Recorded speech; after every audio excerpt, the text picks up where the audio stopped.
Hey, yo, listen, some people may not know shit about the story, right? But I'm gonna talk about it just because I think for the hardcore boxing heads that have been around a little while and know this whole story, it might be interesting to get a perspective on it. And for the people that don't, um, fuck it, you might learn something. But as you might have seen, Kugan Cassius and IFL TV had an event, like a fan event at the O2 on Sunday, right? Just after the Joshua event on Saturday night. And they had a lot of boxers and they had Eddie Hearn there. Obviously, Eddie Hearn's been a big part of the IFL's growth over the last few years. And it was interesting to see that Ohara Davis was there, and there was a video of him talking about how he forgives Eddie Hearn for throwing him under the bus. And for me, that's wild, bro. That is wild, bro. That's wild like the Amazon jungle, bro.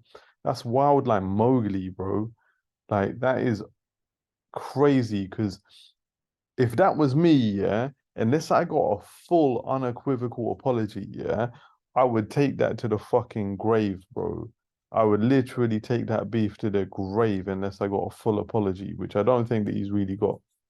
So I don't know whether maybe there's been a deal done in the backyard. This camera looks fuzzy as Ross, boy. Hang on, give me 1 second. Give me voila.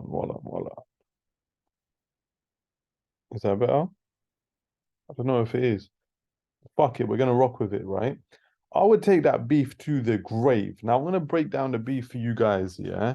And like for me, it's one of the worst situations, I think, certainly in my era, yeah, of somebody just getting completely fitted up and a promoter, a management team, a trainer all throwing a boxer under the bus.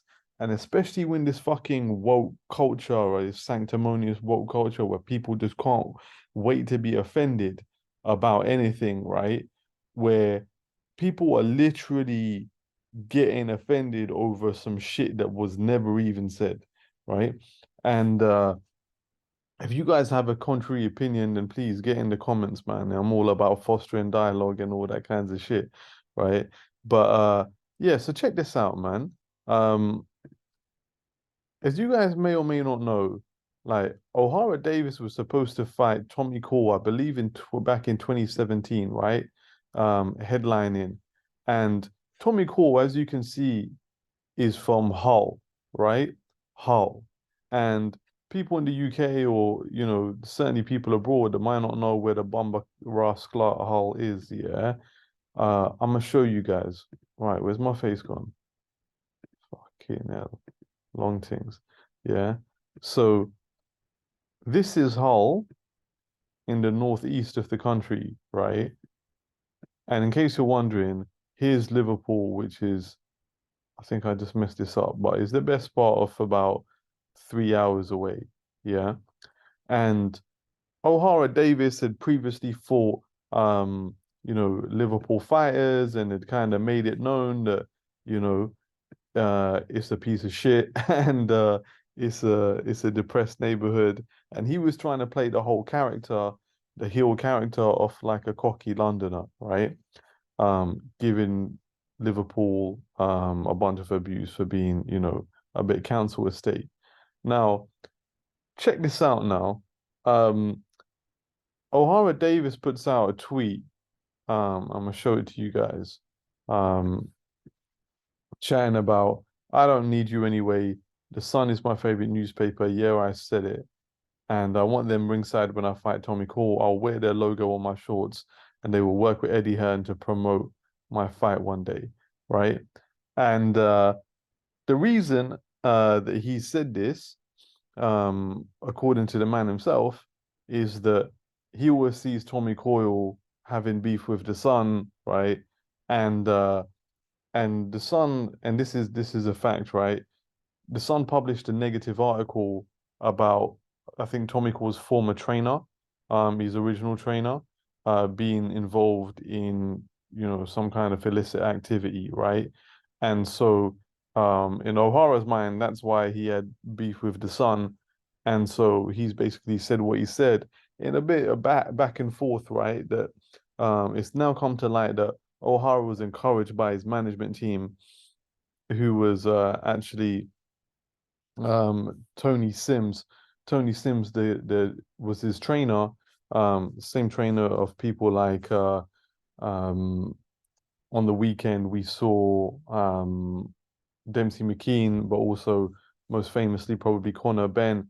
Um, so yeah, East London trainer, and so his son, I forget what his son's called now. Anyway, let's say his name is fucking Anthony Sims, right? Yeah. So his son was O'Hara's manager, and he said that, yo, let's go on Twitter, let's ratchet up the shit talk, right?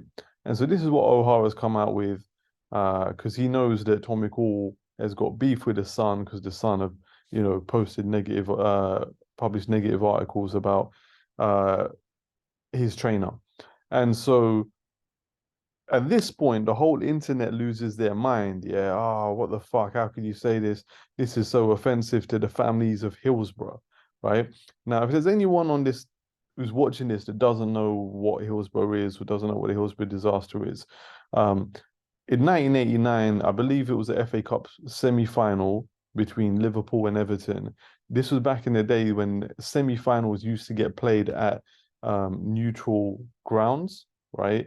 Uh, Before they started just having the semi-finals at Wembley, um, and so or just at the teams themselves, and so yeah, as I say, Liverpool and Everton played the semi-final at Hillsborough, which is the ground of Sheffield Wednesday, I believe, and there was an issue. I don't want to get it wrong, and so I won't go into too much detail. But there was an issue with crowds getting stuck, right? And the logistics was such that there ended up being crowds getting crushed, and unfortunately, I believe 89 people, or somewhere in that region, 93, somewhere between 80 to 100 people lost their lives, right? In what became known as the Horsby disaster. Now, this happened in 1989, and keep in mind, O'Hara Davis was born in 1992, so before he was even born. And I know that a lot of people have observed the correlation between boxing fans also tend to be football fans, right? But not every boxer is into football. And O'Hara Davis has come out and said he does, and a lot of people in the game have verified this, that he doesn't follow football. He doesn't know shit about football, right? He definitely doesn't know shit about things that happened before he was born in a sport that he doesn't follow, right? So he looks on Twitter and he's like, what are all these people talking about Hillsborough, right? And it turns out that because the Sun were involved in a media cover-up, protecting the police and certain mistakes that were made and cover-ups that were made about the Hillsborough disaster, right? That that newspaper is hated by, people who were affected by that, namely people from the city of Liverpool, because obviously Liverpool and Everton, they both come from the city of Liverpool, right? And all of a sudden people losing their mind that O'Hara's tweeted Tommy Coyle talking about the Sun, right? And now keep in mind, Tommy Coyle is from Hull, right? And he supports Hull City, right? He has no connection to the city of Liverpool whatsoever, which is about 3 hours away, right? It's the same distance as like London to Sheffield, or, you know, I mean, depending on how you're getting there, even London to Liverpool, right? And um, so the idea that people are getting offended thinking that, you know, O'Hara is teasing the people of Liverpool by posting a tweet referencing the Sun, right?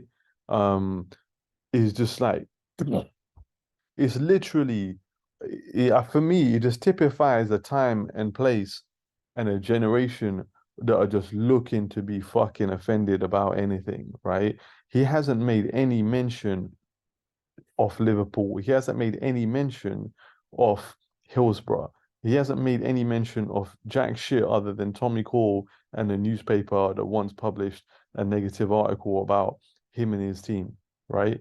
And so you would think that where there's been a colossal misunderstanding of this kind, your management team and your promoter would step in, right, to clear up the situation.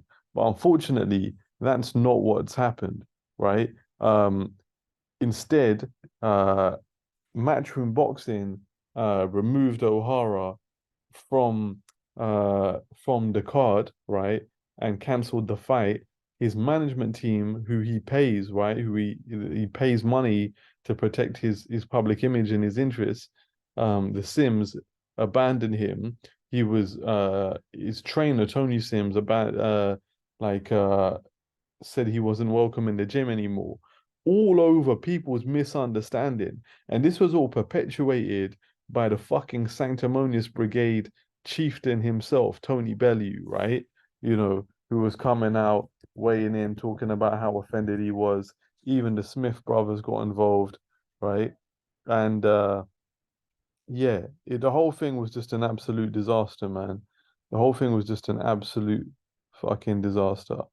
Um, so yeah, um, and I think I'm all for like people, being genuinely held to account, but the idea that you're gonna try and blame somebody, right, for something that they didn't even say is just your interpretation, right?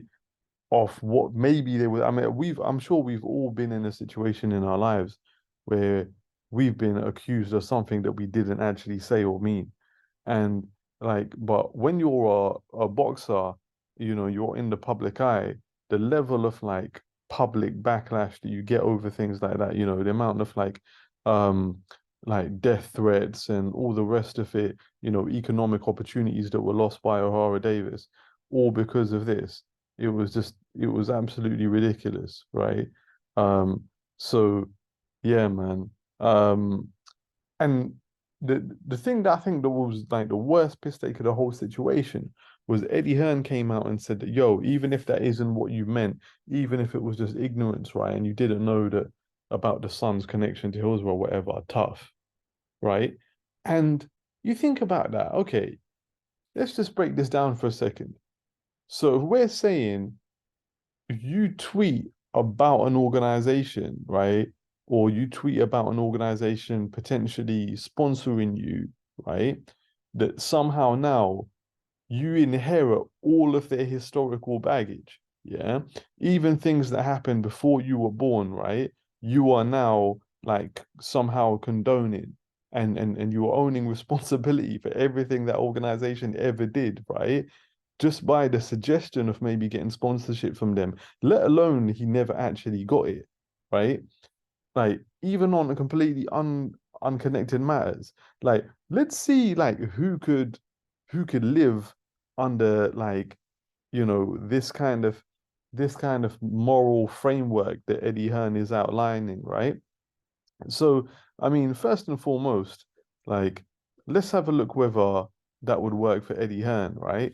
So here we have Eddie Hearn um, in Esquire magazine talking about how he loves, getting freebies from different designers, he gets some freebies from Dolce & Gabbana through the deal with Canelo, um, and Anthony Joshua, who's his number one client has a big deal with Hugo Boss, so he hangs on the coattails and he's happy to get things for free. Now, let's keep in mind what Eddie Hearn said, right? Even if you don't know their background, tough, right? That ignorance is no excuse. So here's Eddie Hearn's number one client, right? With the joint clothing line with Hugo Boss. So this is, they're putting money in his pocket, right? This is a real sponsorship deal, right? That his promoters bragging about that he gets backhanders, right? This is Hugo Boss himself here, right? With Germany-based Ukrainian boxers Vladimir and Vitaly Klitschko, right? Who also had a sponsorship deal with them. And here's Hugo Boss, when he was a bit younger and a member of the Nazi Party, right? And a matter of fact, he was just an independent tailor until the Nazi Party came along and he took up an offer to manufacture their uniforms.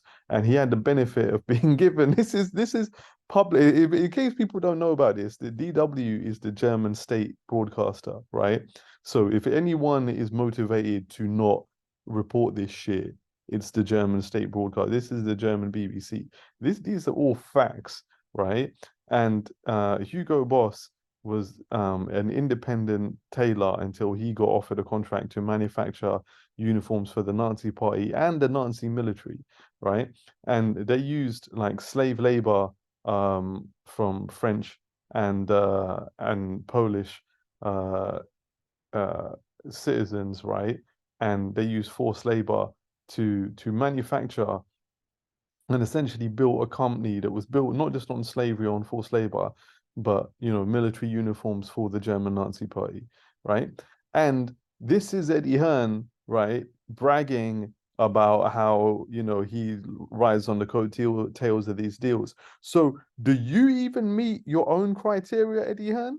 If Ohara Davis, right, posts a tweet about the Sun, and jokes about them and keep in mind the Sun is like the most popular tabloid newspaper in the UK, right? And he jokes about getting a sponsorship deal from them, and now he's responsible for everything that they're associated with, good or bad, in their entire history, right?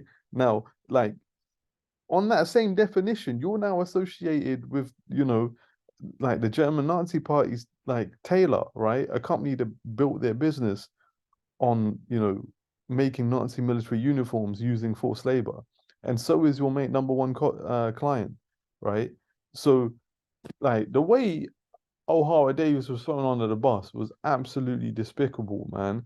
And like I don't even want to show it on here, but he's posted some of the hate mail that he gets, and the death threats he gets. I'm sure as you can guess, much of it is of a racial nature. Absolutely despicable. So yeah, fuck Eddie Hearn, man, and fuck Matchroom, fuck Tony Sims, fuck his son as well. Um, and uh, and yeah, O'Hara Davis, man, I really hope that they've offered you a lot of money to come on camera and say that you forgive them, because I would take that. I would take that to the grave, bro. Unless they came out and gave me an like unequivocal apology, I wouldn't fucking forgive them. So yeah, man, let me know what you guys think about it. The people that were aware of it, the people that weren't, whatever, whatever. Peace.